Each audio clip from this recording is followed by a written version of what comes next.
Баруун Бүсийн төв Ховд аймгийн онцгой байдлын газрын Гал төмөр унтраах аврахад 48 дугаар ангийн түүхтэд 50 жилийн ой энэ онд тохиож байна.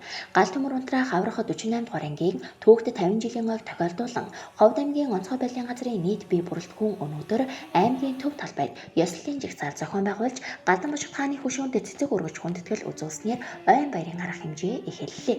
Энэхүү арга хэмжээнд Ховд аймгийн онцгой байдлын газрын үеийн удирдлага алба хаагчид аймгийн удирдах ажилтан хамтран ажиллагч байгууллага иргэд хөлмөрчдийн төлөөлөл оролцсон юм. Тэртээ 1968 оны 6 дугаар сарын 14-ний өдөр бүгд найрамдах Монгол Ард улсын сайд нарын зөвлөлийн 196 дугаар тогтоолоор Ховд аймагт гал команд байгуулах шийдвэр гарч 1969 оны 10 дугаар сарын 22-нд алба хаагчид эх орны төлөө тангараг өргөн галын албаны үндсэн үүрэгт ажиллаа эхлүүлсэн түүхтэй. Тухайн үеийн гал команд нь 20 гаруй хүний бүрэлдэхүүнтэйгээр 3 ээлжээр үүрэг гүйцэтгэдэг байжээ. Харин одоо тус анги нь 43 алба хаагчтайгаар 4 ээлжийн зохион байгуулалттайгаар мэрэгжлийн боловсон хүчин гал төмөр унтраах хамгийн сүүлийн үеийн өндөр хүчин чадалтай техник хэрэгслээр хангагдан баруун бүсийн хэмжээнд гал төмөр унтраах аврах ажиллагаа гүйцэтгэж өргөн хүрээтэй том байгууллага болон хөгжиж байна. 1968 оны 8 дугаар сард бүгд найрамдах Монгол Ард улсын сайд нарын зөвлөлийн 54 дугаар тогтоол гарсан байдгийн. Энэ тогтоолоор байгуулагдаад улс Ховд аймагт гал төмөртэй тэмцэх хэсэг байгуулаа гэдэг ийм шийдвэр гарсан байдаг. Тэгээд улмаар 1969 онд Ховд аймгийн цагдаагийн хэлтсийн дэрэг буюу тухайн Нахын яамны хэлтсийн дэргэд гаражндан гэр бариад, гаражны хажууд гэр бариад нэг автомашин дээр нь одоо ZS51 гэдэг автомашинтай тэгээд 8 алба хаагчтайгаар ингэж энэ байгууллага маань байгуулагдсан байдгийг. За улмаар энэ маань хөгжиж явсаар байгаад 1990 онд бол өөрийн шин депо барьж одоогийн онцгой байдлаас өөрөнд байгаа юм байрыг барьж ашиглалтанд оруулж 43 хүний бүрэлдэхүүнтэйгээр өргөжсөн байдаг. За ингэж явсаар байгаад 2004 онд амжигаас хамгаалах хууль батлагдсантай холбогдуулаад улсын нөөцийн салбар аврах хатриад иргэний хамгаалтын байгууллага гал төмөртэй тэмцэх байгууллагын 4 байгууллага нэгдэж онцгой байдлын газар хэлтс болсон байдгийн. Тэгээ улмаар онцгой байдлын газар ингээд 2017 онд Монгол Улсын засгийн газрын тогтоолоор баруун бүсийн хэмжээнд үйл ажиллагаа явуулдаг баруун бүсийн төв болж өргөцснөөр бол онцлогтойгоо одоогийн байдлаар бид бол ямар ч хэсэг 200 орчим алба хаагчтайгаар үйл гүйцэтгэж байна. Энэ байгууллагын анхны даргаар Баян Хонгор аймгийн харьяат Ахмад Султай Нимбо гэдэг даргаан хэлж анхны дарга болж байсан юм төгтэй.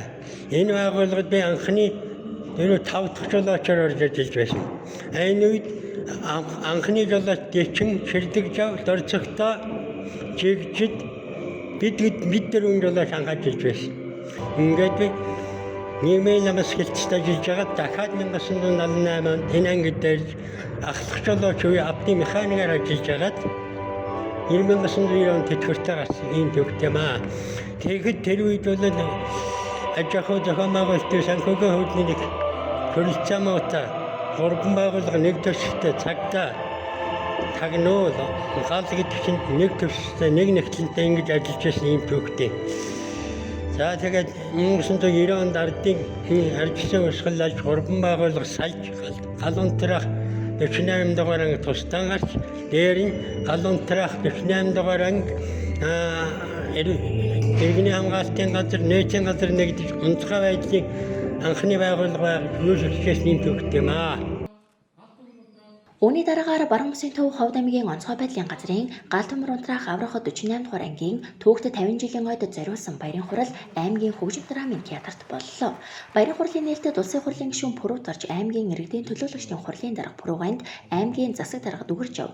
Баруун бүсийн төв Ховд аймгийн онцгой байдлын газрын дарга Дэд хурандаа Алтан Бадралт нарын албаны хүмүүс үг хэлж тус байгууллагаар овоглож ажил амьдралын гараагаа эхэлсэн үе үеийн ажилтан алба хаагч тэдний гэр бүл үр хүүхдэд баярын мэндчилгээ юм. Энэ үеэр өргөсөн тангарахтаа үнэнч байж авран хамгаалах журам дүргийн нэр төртөө биелүүлж буй нэр бүхий алба хаагчтай алдаршуулан шударга журам медаль онц тээвэрчин тэмдэг Ховд аймгийн хүндэт тэмдэг иргэдийн төлөөлөгчдийн хурлын хүндэт өргөмжлөл онцгой байдлын ерөнхий газрын жуух баярын бичиг сайшаалын өрнөлөх цол зэрэг шагнаж хөдөлмөр зүтгэлийг нь үндэсэн юм.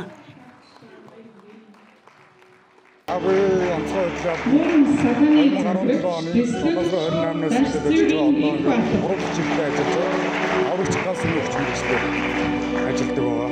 50 жилийн байгаагаар ахлцал онцгой нэгэн ахлцал авсан байгаа ашиг баяртай. Тэгээд нийт мөр зэрэгцэн ажиллаж байгаа нийт албан хаагч зүрүүд ахмад буурлуудаа бүгдээр 50 жилийн баяр. Баруун Бүсийн төв Ховд аймгийн онцгой бэлгийн газрын тулгын чулуу болсон гал төмөр унтраах аврагт 48 дугаар ангийн түүхт 50 жилийн ойн баярын үйл ажиллагаа хүндэтгэлийн концертоор үргэлжилсэн юм. Гал төмөр ганцуд гамшиг өсөл өвчин тахал гээд ам мөрсөн бүхний өдөөс хамгийн түрүүнд тэмцэж бусдын амь нас эд хөрөнгийг авран хамгаалахаар зүтгэдэг онцгой бэлгийн байгууллагын алба хаагчдын ярвалдар үрд мандан бадрах болтугай.